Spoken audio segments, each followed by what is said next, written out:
The movie opens on a dark night with a woman frantically running through the woods. She is carrying something in her hands and two policemen are chasing after her. Shortly after, she reaches the edge of a cliff and has nowhere to go. The policemen speak to her through a megaphone and ask her to drop whatever she is holding. The scared woman reluctantly complies and puts her bag on the ground. Surprisingly, a little baby comes out of it and starts crawling towards her. The policemen then ask the woman to put her hands up, but she deliberately walks backwards and falls off the cliff, leading to her demise. Horrified, the cops rush to save the baby, who is also crawling towards the edge. But they are a second late, and the baby also ends up meeting the same fate as its mother.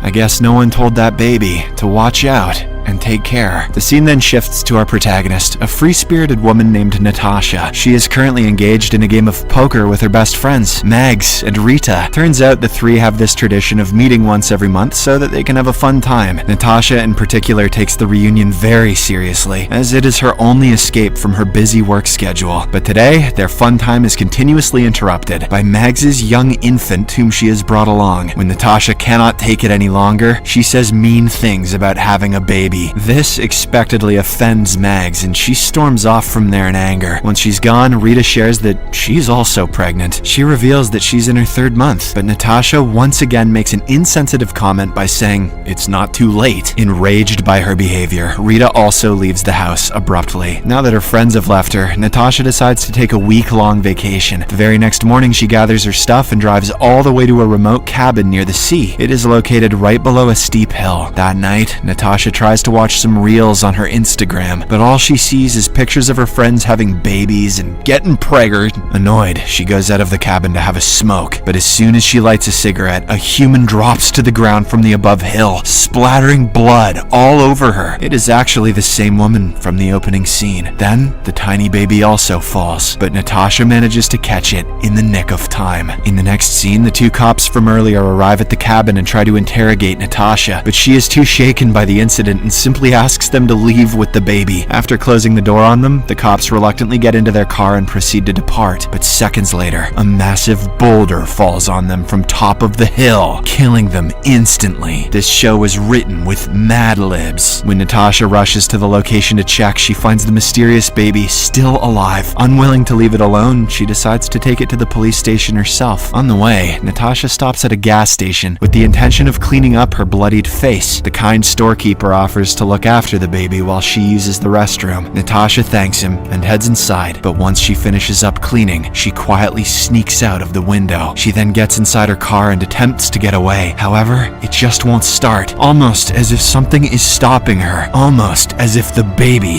has powers. At this moment, Natasha hears a loud bang coming from inside the store. She rushes to investigate and comes across a horrifying sight. The storekeeper lying in a pool of blood. It appears that a large shelf fell on top of him, crushing his head. He deserved it, Mama. Freaked out, Natasha grabs the baby and heads to the police station. Upon reaching there, she narrates the entire incident to an officer. Natasha then hands over the baby and departs, finally relieved that her nightmare is over. In the morning, she cleans up her apartment as usual and proceeds to take out the trash. But when Natasha opens the front door, she is shocked to find the baby waiting for her.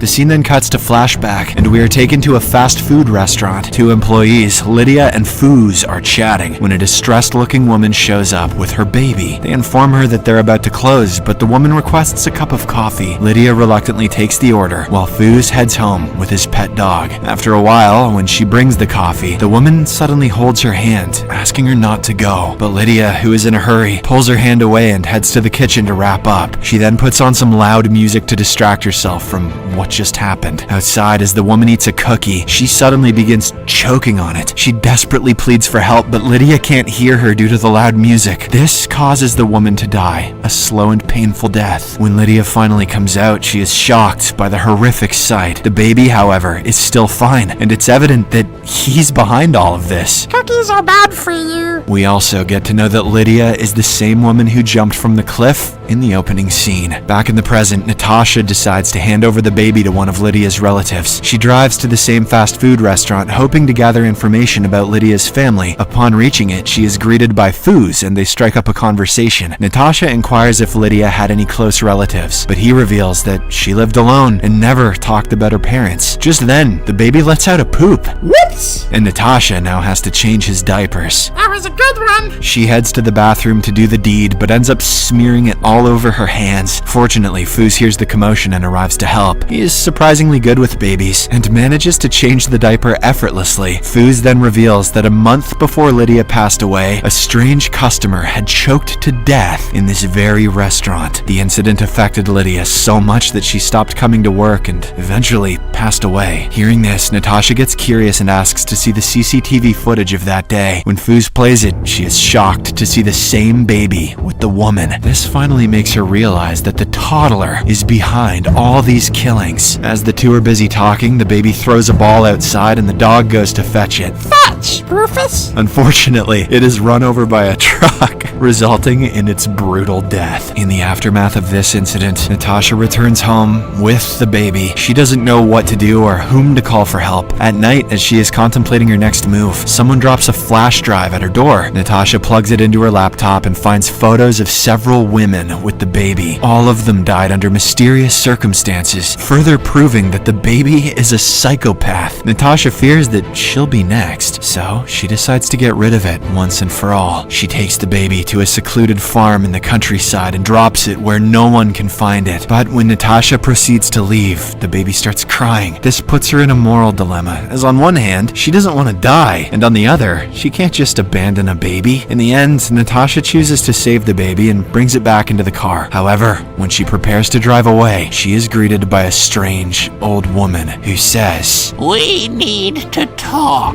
In the next scene, the trio reaches home and the woman introduces herself as Mrs. Eves. She doesn't give much information about herself and simply says that she wants to help. She claims that if they don't stop the baby, it will go on a rampage and claim several lives. Natasha inquires how they can stop it, to which Mrs. Eves says they'll have to kill the baby. Natasha is expectedly against the idea, as she cannot even fathom taking a life. But when the woman explains that she's the next target, she reluctantly complies. Mrs. Eves then suggests that they put the baby to sleep first, as it could cause problems while awake. Natasha likes this idea and starts singing lullabies to the toddler, but to no avail. Did she try Slipknot? Even after hours of effort, the baby just won't sleep. Fed up, she calls her best friend Mags, asking for a solution. The latter is still angry from their earlier encounter, but nonetheless, she reveals that her infant uses a sleep aid named Bun Bun. Natasha doesn't know where to buy one, so she decides to borrow it from Mags. The trio then head to a kid's theme park where Mags is currently with her child. Natasha gets the Bun Bun toy from her and gives it to the baby. It surprisingly works, and the creepy infant finally passes the hell out. But just when Natasha prepares to depart, several kids storm inside the room for a party. This sadly awakens the baby, causing it to burst into tears. I don't like Bum Bum. One of the mothers tries to help by adjusting its stroller, but the baby gets angry and uses its powers to chop off one of her fingers. That evening, Natasha goes to her sister Bobby's place, whom she hasn't seen in 3 years. Turns out the latter is a lesbian who is trying to adopt a baby, but Natasha accidentally offends the adoption officer, causing her to postpone the process. After the officer departs, Bobby plays with the baby, and she appears to be very fond of them. She surprisingly manages to put it to sleep, shocking her sister. Later, Mrs. Eves and Natasha reach home and proceed to kill the baby. But our girl once again has a change of heart and starts wrestling Mrs. Eves to grab hold of a knife. Amidst this, there's a sudden knock on the door. Natasha goes to check and finds her sister Bobby outside. She somehow manages to send her away and once again starts tussling with Mrs. Eves. However, when they finally settle down, they realize that the baby is missing. Turns out Bobby heard the commotion and took it away with her. Natasha gets really worried and thinks the baby is going to kill her sister. When she learns that Bobby is headed to their mother's home, she immediately rushes there with Mrs. Eves. The two reach just in time as Bobby is about to choke on a cookie. Natasha then snatches the baby away from her and gets in the car. However, as they prepare to drive off, the vehicle malfunctions, indicating that the baby wants them to stay. Later, Natasha reluctantly goes to her mother's house, whom she is meeting for the first time in 15 years. The two appear to have a strained relationship, but Mom is still happy as she believes the baby is her grandson. She even throws a party to celebrate the occasion. That night, when Natasha and the baby fall asleep, Mrs. Eves approaches the baby and tries to smother it with a pillow. Surprisingly, this causes Natasha to suffocate suffocate as well, waking her up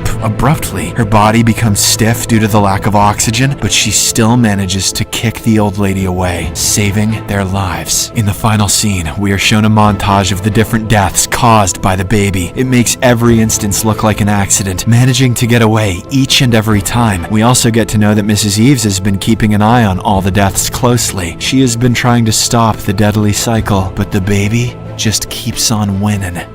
If you enjoyed this video, please don't forget to share it with your loved ones so they can enjoy it too. Your support really means a lot to us. Kindly leave a like, drop a comment and join our growing family by staying connected with us yen.